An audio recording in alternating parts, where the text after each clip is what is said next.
पैहान studio की दरसगाह में आपका खैर मकदम है। इस वीडियो में लेकर हम एक सैम्पल पेपर हाज़िर हुए हैं। ये 10वीं जमात के लिए है।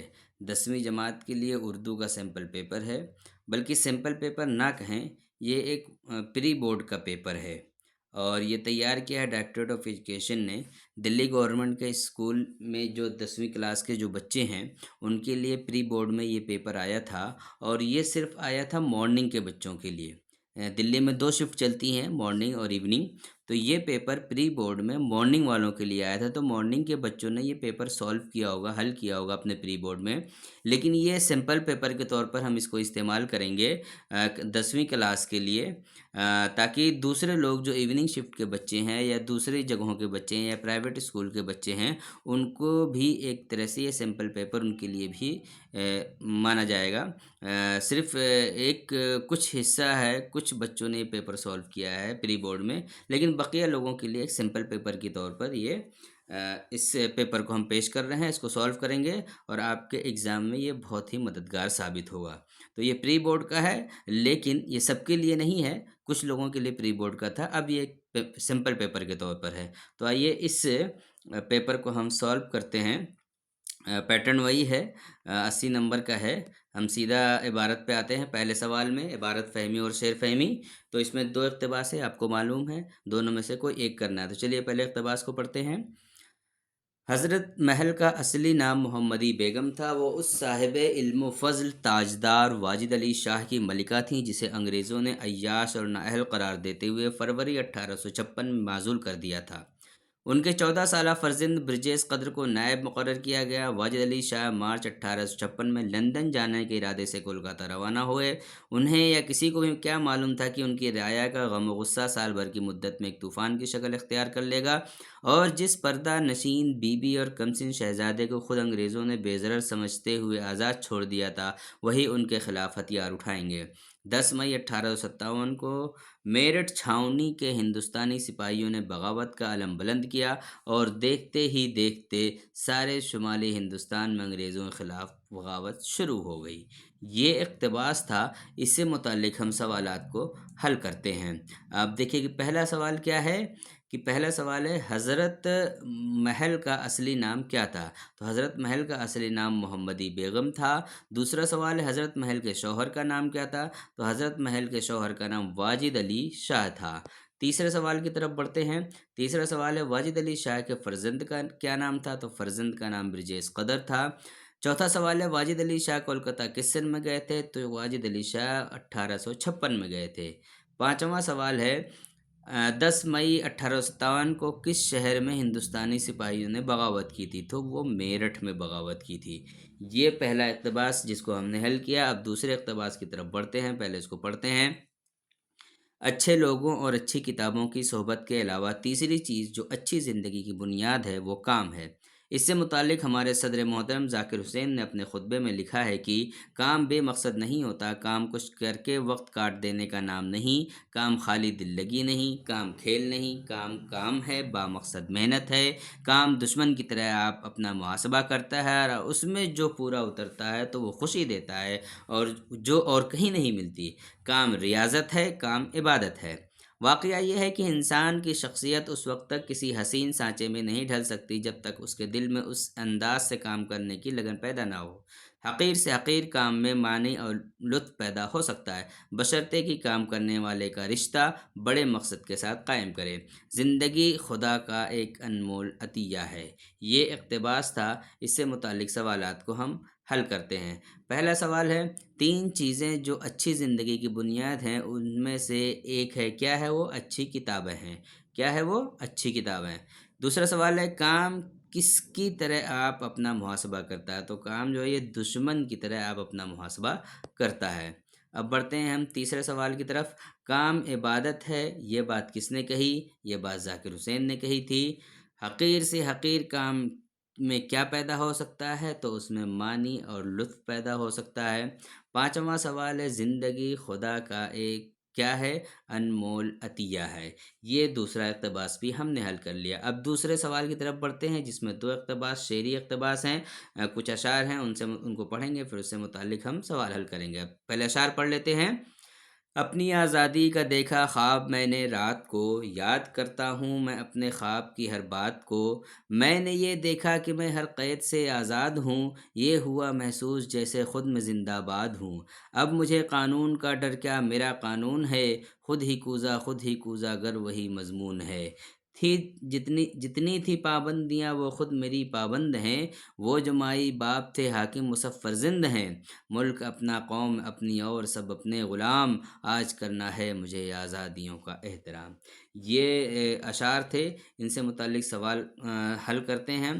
پہلا سوال کیا ہے کہ شاعر نے کیا خواب دیکھا؟ تو شاعر نے اپنی آزادی کا خواب دیکھا تھا۔ آپشن اے اپنی آزادی کا خواب دیکھا تھا۔ سوال نمبر 2 ہے لفظ آزاد کا متضاد کیا ہے؟ تو بہت آسان ہے، لفظ آزاد کا متضاد غلام ہے۔ اور تیسرا سوال ہے شاعر کو خود ہی میں کیا محسوس ہوا؟ تو شاعر کو خود میں زندہ باد محسوس ہوا۔ یہ آپشن سی جو ہے وہ زندہ باد محسوس ہوا۔ چوتھا سوال ہے شاعر نے مائی باپ کس کے لیے استعمال کیا ہے؟ تو حاکم کے لیے استعمال کیا ہے۔ اور پانچواں سوال ہے شاعر نے کس کا احترام کرنے کو کہا ہے؟ تو شاعر نے آزادیوں کا احترام کرنے کو کہا ہے۔ یہ 5 سوال ان اشعار سے متعلق تھے، یہ حل کر لیے۔ اب ہم آگے بڑھتے ہیں۔ دوسرے اشعار ہیں، دوسرا اقتباس ہے۔ کیا ہے یہ کہانی بھی سنائی ہے زمین اکثر، کہکشاں جاتی ہے جب پچھلے پہر اپنے گھر، پھینکتی جاتی ہے ہنستی ہوئی لاکھوں گوہر، اور صبح کو یہ کھیل رچا جاتا ہے، ان کو خورشید کی پلکوں سے چنا جاتا ہے، جس طرح باغ کے پھولوں کو چمن پیارا ہے، بن میں جو کھلتی ہیں کلیاں انہیں بن پیارا ہے، یوں ہی شبنم کو بھی اپنا ہی وطن پیارا ہے۔ یہ اشعار تھے۔ اب اس سے متعلق سوال، اچھا دیکھیے ایک شعر اور ہے، کہکشاں روز بلا کر اسے بہکاتی ہے، پر یہ دامن میں زمیں کے ہی سکون پاتی ہے۔ ایک نظم ہے شبنم سے متعلق، اس کے یہ اشعار ہیں۔ اب پہلا سوال ہے کہ کہانی کس نے سنائی؟ تو کہانی جو ہے وہ کس نے سنائی تھی؟ وہ زمین نے سنائی تھی۔ اب آگے بڑھتے ہیں، دوسرا سوال، کہکشاں اپنے گھر جاتے ہوئے کیا پھینکتی ہے؟ تو وہ گوہر پھینکتی ہے، یعنی موتیاں پھینکتی ہے۔ تیسرا سوال ہے بن میں کیا کھلتی ہیں؟ تو بن میں کلیاں کھلتی ہیں۔ چوتھا سوال ہے شاعر کے مطابق اپنا وطن کسے پیارا ہے؟ تو شبنم کو اپنا وطن پیارا ہے۔ اور اس کے بعد پانچواں سوال ہے شبنم کس کے دامن میں سکون پاتی ہے؟ تو شبنم زمین کے دامن میں سکون پاتی ہے۔ یہ آپ کے 2 سوال حل ہو گئے۔ اب تیسرا سوال، یہ ایک اقتباس ہے، نثری اقتباس ہے، لیکن یہ آپ کی کتاب سے ہے۔ یہ دیکھیے، یہ جو سوال ہے اس کو ہم پڑھتے ہیں، اقتباس کو پڑھتے ہیں، پھر اس کے بعد کیا کہتے ہیں اس کے سوالات حل کریں گے۔ دیکھیے اقتباس دیکھیے، دادا صاحب پھالکے ناسک مہاراشٹر کے ایک پروہت خاندان میں 1870 میں پیدا ہوئے۔ سنسکرت ادب سے دلچسپی انہیں ورثے میں ملی تھی۔ انہیں مصوری، اداکاری اور جادوگری کا بھی شوق تھا۔ ان کے والد بمبئی کے ایک کالج میں ملازمت ملی تھی۔ ان کا خاندان بھی وہیں بس گیا۔ یہاں دادا صاحب پھالکے کو جے جے اسکول آف آرٹس میں داخلہ مل گیا۔ انہوں نے دوسرے فنون کے ساتھ فوٹوگرافی کی تربیت حاصل کی۔ انہوں نے ایک پریس بھی قائم کیا۔ 1910 کی بات ہے، کرسمس کے موقع پر وہ فلم لائف آف کرائسٹ دیکھنے گئے۔ سنیما ہال سے گھر لوٹتے ہوئے انہوں نے اپنی آئندہ زندگی کا منصوبہ بنا لیا۔ گھر پہنچ کر دادا صاحب نے اپنی بیوی سے اس فلم کے دوسرے شو میں ساتھ چلنے کے لیے کہا۔ جب وہ حضرت عیسیٰ کی زندگی پر بنی یہ فلم دیکھ رہے تھے تو سری کرشن کے بارے میں فلم بنانے کا خاکہ اپنی بیوی کو سمجھاتے جا رہے تھے۔ یہ اقتباس ہے۔ آئیے اب کیا کہتے ہیں ان کے سوالات کو ہم حل کرتے ہیں۔ پہلا سوال ہے دادا صاحب پھالکے کہاں پیدا ہوئے؟ تو وہ ناسک میں پیدا ہوئے تھے۔ دوسرا سوال، لفظ پروہت کے کیا معنی ہیں؟ اس کے معنی ہے پجاری۔ تیسرا سوال ہے دادا صاحب پھالکے کے والد کو کہاں ملازمت ملی تھی؟ تو کالج میں ملازمت ملی تھی۔ چوتھا سوال کیا ہے، دادا صاحب پھالکے نے فلم لائف آف کرائسٹ کب دیکھی تھی؟ تو دادا صاحب پھالکے نے لائف آف کرائسٹ جو فلم دی تھی وہ کرسمس کے موقع پر دیکھی تھی۔ اور دادا صاحب پھالکے نے اپنی بیوی سے کس کے بارے میں فلم بنانے کی بات کی تھی؟ تو انہوں نے سری کرشن کے بارے میں فلم بنانے کی بات کی تھی۔ یہ 5 سوال ہو گئے حل۔ اب چوتھے سوال کی طرف بڑھتے ہیں۔ کتاب سے ہے، کیا ہے، ایک اشعار ہیں، ان کو پہلے ہم پڑھتے ہیں، پھر اس سے متعلق سوالات حل کریں گے۔ کیا ہے اشعار، ہر چیز سے پیدا خدا کی قدرت ہے، کوئی بڑا کوئی چھوٹا یہ اس کی حکمت ہے، بڑا جہان میں تجھ کو بنا دیا اس نے، مجھے درخت پہ چڑھنا سکھا دیا اس نے، قدم اٹھانے کی طاقت نہیں ذرا تجھ میں، निरी बड़ाई है, खूबी है क्या और तुझ में, जो तू बड़ा है तो मुझसा हुनर दिखा मुझको, ये छालिया ही ज़रा तोड़ कर दिखा मुझको। नहीं है चीज़ निकम्मी कोई ज़माने में, कोई बुरा नहीं कुदरत के कारखाने में। ये अशार आपने पढ़ लिए। अब इससे मुतालिक सवाल हल करते हैं। पहला सवाल है, कोई छोटा कोई बड़ा ये किसकी हिकमत है, तो ये खुदा की हिकमत है। दूसरा सवाल है, दरख्त पर चढ़ना किसको सिखा दिया, तो गिलहरी को दरख्त पर चढ़ना सिखाया है। तीसरा सवाल है, कदम उठाने की ताकत किस में नहीं है, पहाड़ में नहीं है। चौथा सवाल, लफ्ज़ निकम्मे के क्या माने हैं, तो लफ्ज़ निकम्मे के माने बेकार है। पांचवा सवाल है, ये अशार दरसी किताब की किस नज़म से लिए गए हैं। इसीलिए मैंने पहले नहीं बताया था, मैंने कहा था पहले सवाल हम पढ़ लेते हैं, अशार पढ़ लेते हैं, फिर ये सवाल आया है इसमें कि ये अशार जो है वो दरसी किताब की नज़म एक पहाड़ और गिलहरी से लिए गए हैं। ये हमारा चौथा सवाल भी यहाँ मुकम्मल हुआ। अब हम इसके पेपर के दूसरे हिस्से की तरफ बढ़ते हैं जो तहरीरी महारत पर मुश्तमिल है। पांचवा सवाल है, मज़मून लिखना है और कितने अल्फाज पर लिखना है, 250 अल्फाज पर। पहला उन्वान, किसी खेल या मेले का आंखों देखा हाल। अब किसी खेल का आपने क्रिकेट देखा होगा, फुटबॉल देखा होगा और भी बहुत सारे खेल देखे होंगे। तो किसी भी खेल का कैसे खेला जा रहा है, किस तरह से टीमें खेल रही हैं, वो आप इस पर एक मजमून लिख सकते हैं। या आप कोई मेला घूमने गए हैं, ईद के मौके पर है, दिवाली के मौके पर है, दशहरा के मौके पर है, और भी अलग अलग मौक़ों पर मेले लगते हैं। तो मेला आप जब जाते हैं घूमने, तो मेले में आप क्या देखते हैं, क्या करते हैं, वो आपको सब कुछ मजमून में लिखना है। और मैंने बताया था पिछले सिंपल पेपर में भी कि एक पैराग्राफ में इसका एक तारुफ हो और एक आखिरी पैराग्राफ में खुलासा हो और बीच में तफसीलात हों। इस तरह से कम अज़ कम एक मजमून के 3 हिस्से, कम से कम 3 पैराग्राफ तो होने ही चाहिए, मिनिमम 3 पैराग्राफ। पहला इब्तिदाइया और आखिरी जो है वो इख्तिताम, और बीच में 3 4 5 6 पैराग्राफ भी हो सकते हैं। तो ये मजमून का खाका है। दूसरा सवाल है, स्कूल का सालाना जलसा। पिछले सैम्पल पेपर में बताया था मैंने कि स्कूल का आपके स्कूल में एनुअल डे मनाया जाता है, कैसे मनाया जाता है, उन सब की पूरी तफसीलात इसी फॉर्मेट में आपको लिख देनी है कि एक इब्तिदाइया हो और ये इख्तिताम हो और ये बीच में आपके बहुत सारे पैराग्राफ में और तफसीलात हों। और आपका तीसरा उन्वान है, छुट्टी के बाद स्कूल का पहला दिन। जी हाँ, जब आप मई जून की छुट्टी में के बाद जुलाई में जब स्कूल आते हैं तो आपको पहला दिन कैसा लगता है, या जनवरी की छुट्टी में जो 15 दिन की या विंटर वेकेशन होती है उसके बाद जब स्कूल आते हैं 1 हफ्ता 10 दिन गुजार कर, तब आपको पहला दिन स्कूल में कैसा लगता है। आप अपने दोस्तों से मिलते हैं, अपने टीचर्स से मिलते हैं, अपने लोगों से बातें करते हैं, तो वो पूरा दिन कैसे गुजरता है आपको, वो इस उन्वान के तहत आपको एक मजमून लिखना है।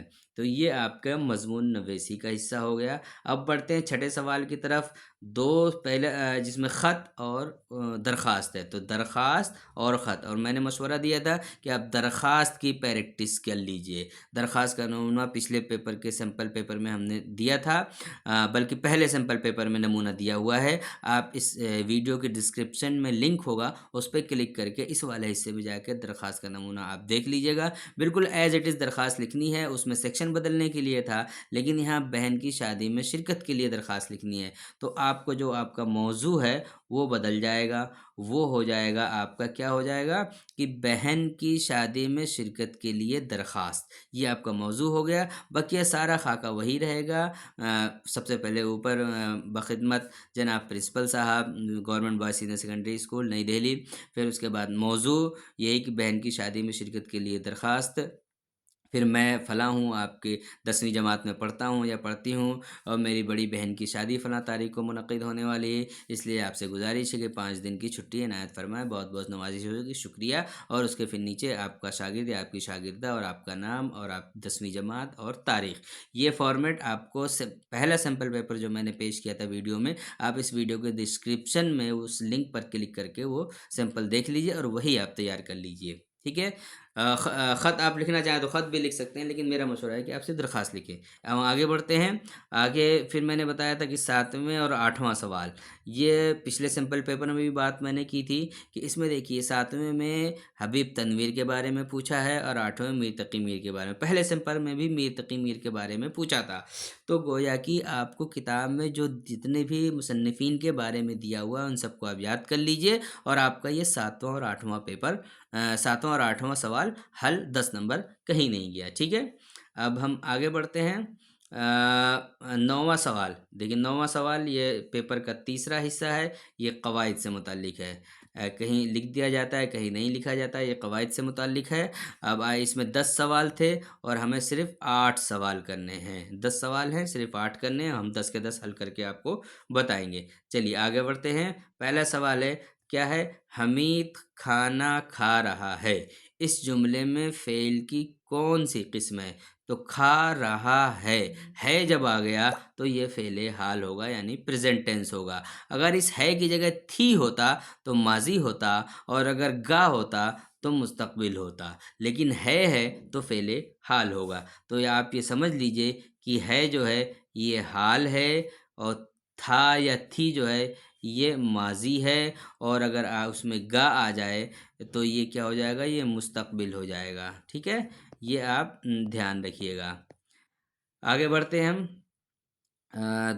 दूसरा सवाल है, गोरखपुर कौन सा इसम है? गोरखपुर ये इसमें मारफा है, एक शहर का नाम है, एक ज़िले का नाम है।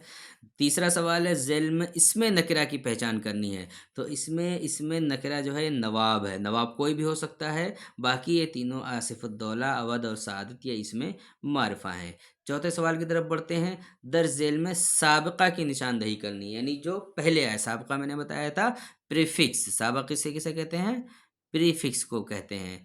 तो हमें इसका पता लगाना है। तो इसमें ये ला है, लाजवाब, ये इसका जवाब है। लाजवाब जो है ये इसका सही जवाब है। इसमें ये ला जो है ये साबिक़ा है। बाकी इसमें आप देखेंगे मंद, गा और दार ये लाहिक़ा है। अब दूसरा 5वां सवाल जो आ रहा है वो लाहिक़ा की मिसाल निशानदेही कैसे है? ये इसको कहते हैं सफ़िक्स को, यानी ये जो बाद में आता है। ये सफ़िक्स जो है ये बाद में आता है, ये सफ़िक्स हो गया। तो इसमें बाद में आने वाला हम देखेंगे तो ये अंगेज़, ये जो है इसका सही जवाब है हैरत अंगेज़। अंगेज़ चूँकि बाद में आया है और लाहिक़ा बाद में आता है, तो हैरत अंगेज़ इसका जवाब है। अब आगे बढ़ते हैं। शिकस्त का मुतज़ाद क्या? मुतज़ाद आपको मालूम है एंटोनिम्स को कहते हैं।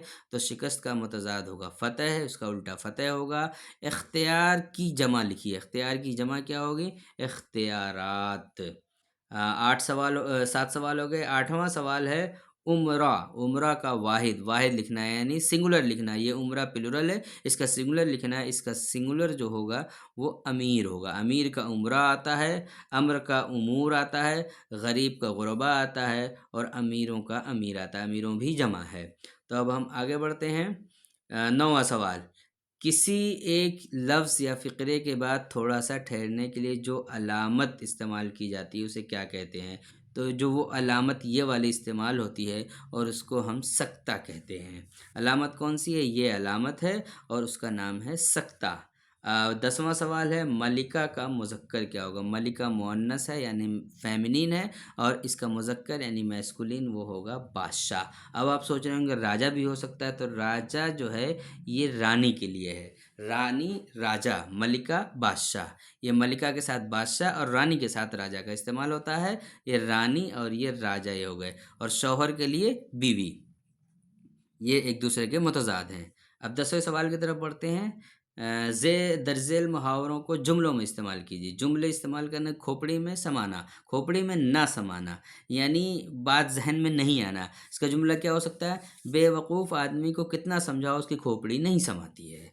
दूसरा है भेस बदलना, यानी रूप बदलना। भेस बदलकर कुछ देर के लिए धोखा दिया जा सकता है, हमेशा के लिए नहीं। तीसरा सवाल है हथियार डालना। हथियार डालना यानी हार जाना। हिंदुस्तानी फ़ौज के सामने दुश्मनों ने हथियार डाल दिए। चौथा है मुहावरा मान रखना, यानी इज्जत करना। इसका जवाब ये हो सकता है कि तुम दूसरों का मान रखो, दूसरे तुम्हारा मान रखेंगे। ये हमारे तीनों सिंपल पेपर में मान रखना है, तो इसको याद कर लीजिए अच्छे से। अब हम हिस्सा दाल की तरफ बढ़ रहे हैं। ये लिटरेचर वाला हिस्सा है, अदब वाला हिस्सा है। 11वां सवाल है, इसमें 3 सवाल हैं। पहला सवाल क्या है कि ज़ाला बारी से क्या नुकसान हुए थे? ज़ाला बारी से दरख्तों पर एक भी पत्ता नहीं रहा, गल्ले के खेतों का सत्यानाश हो गया, मटर की बेलें और पौधों के ताज़ा फूल टूटकर बिखर गए। यानी ज़ाला बारी से खेतों में और फसलों को बहुत ज़्यादा नुकसान हुआ था। ये लेंशो वाला जो चैप्टर है खुदा के नाम ख़त, उससे ये सवाल है। दूसरा सवाल है, रुकनुद्दीन किसका बेटा था, उसे किसने मारा था? रुकनुद्दीन जो है वो अल्तमश का बेटा था। किसका बेटा था? वो अल्तमश का बेटा था। और उसको मारा किसने था? उसको जो है वो अय्याशी में हुकूमत हासिल करने के बाद वो अय्याशी में डूब गया था और दिल्ली के लोगों ने उसे मारा था। तीसरा सवाल है, बुंदू की सुस्त रफ्तारी का असर किन किन लोगों पर पड़ा? तो बुंदू की सुस्त रफ्तारी का असर पीछे आने वाले तमाम कार में बैठे वज़ीर, कारखानेदार, सेठ, साहूकार, इंजीनियर, फौजी, औरत, कॉलेज और स्कूल के बच्चे और रेल के ड्राइवरों पर क्या कहते हैं, बुंदू की सुस्त रफ्तारी का असर पड़ा था। ये 3 सवाल हो गए। 12वें सवाल की तरफ हम बढ़ते हैं। वज़ीर अली के कारनामे सुनकर किसके कारनामे याद आ जाते हैं? तो वज़ीर अली के कारनामे सुनकर रॉबिन हुड के कारनामे याद आ जाते हैं। वज़ीर अली के कारनामे सुनकर रॉबिन हुड के कारनामे याद आ जाते हैं। और दूसरा सवाल है, संस्कृत किस ज़बान की शाख है? तो संस्कृत आर्याई ज़बान की शाख है। ये आपको मालूम है, पिछले सिंपल पेपर में भी आया था। अब हम आगे बढ़ते हैं। 13वां सवाल है, धरती की कोख बाँझ होने से क्या मतलब है? तो इसका मतलब ये धरती की कोख बाँझ होने से क्या मतलब? इसका मतलब है जंग की तबाहकारियों से, टैंकों के रौंदने से, गोला बारूद से ज़रख़ेज़ ज़मीन बंजर हो जाती है। यानी खेत में जब बम गिरते हैं और टैंक चलते हैं तो वो ज़मीन बंजर हो जाती है। उसी को शायर ने धरती की कोख बाँझ होना कहा है। दूसरा सवाल है, नज़्म कदम बढ़ाओ दोस्तों के ज़रिए शायर ने क्या पैगाम दिया? कदम बढ़ाओ दोस्तों में शायर ने क्या पैगाम दिया है? तो इस नज़्म के ज़रिए शायर ने हिब्बुल वतनी, वतन परस्ती, क्या क्या? हुब्बुल वतनी, वतन परस्ती का पैगाम दिया हुआ है। किसने दिया है? शायर ने इस नज़्म में हुब्बुल वतनी और वतन परस्ती का पैगाम दिया है। इसके अलावा और क्या बात कही गई है? और वतन की तरक्की के लिए पुरानी रविश को तर्क करके नए अज़्म और हौसले के साथ उसे आगे बढ़ने और अमन व अमान कायम रखने के लिए इस नज़्म में कहा गया है। तो ये सवाल हो गए। अब 14वें सवाल की तरफ बढ़ते हैं, जो हमारा इसका आखिरी हिस्सा है, आखिरी सवाल है। पहला सवाल है, निसाब में मौजूद नज़्म कदम बढ़ाओ दोस्तों के शायर का नाम लिखिए। तो इसके शायर का नाम बशर नवाज है। और दूसरा सवाल है, निसाब में शामिल साहिर लुधियानवी के नज़्म का नाम। तो साहिर लुधियानवी की नज़्म का नाम है ए शरीफ इंसानो। ये पिछले उसमें आया था सैम्पल पेपर में, ए शरीफ इंसानो। और उसके बाद तीसरा सवाल है, निसाब में शामिल नज़्म नेकी और बदी। नेकी और बदी के शायर का नाम क्या है? नज़ीर अकबराबादी। नज़ीर अकबराबादी, ये इस नज़्म के शायर का नाम है। ये आपका क्वेश्चन पेपर सॉल्व हो गया। ये प्री बोर्ड का पेपर था, दिल्ली गवर्नमेंट के स्कूल की सुबह की शिफ्ट का था। तो मॉर्निंग वालों ने तो इसे हल किया था, लेकिन इवनिंग वालों के लिए सैम्पल पेपर है, या प्राइवेट स्कूलों के बच्चों के लिए है, या दिल्ली से बाहर के बच्चे जो CBSE से एग्ज़ाम दे रहे हैं उनके लिए एक सैम्पल पेपर के तौर पर काम कर सकता है। इसको हमने सॉल्व करके आपको दिखाया है। ये आपके एग्ज़ाम में बहुत मददगार साबित होगा। इस वीडियो में इतना ही। अगले वीडियो में हम फिर एक सैम्पल पेपर लेकर हाजिर होंगे, जो दिल्ली गवर्नमेंट के इवनिंग शिफ्ट के बच्चों को प्री बोर्ड में दिया गया था। यानी वो मॉर्निंग वालों ने नहीं हल किया था, और मॉर्निंग वालों के लिए सैम्पल पेपर होगा, प्राइवेट वालों के लिए सिंपल पेपर होगा, और दूसरे लोगों के लिए सिंपल पेपर होगा। जो इवनिंग में प्री बोर्ड में पेपर आया था उसको हम सॉल्व करेंगे अगले वीडियो में। तब तक के लिए खुदा हाफिज़।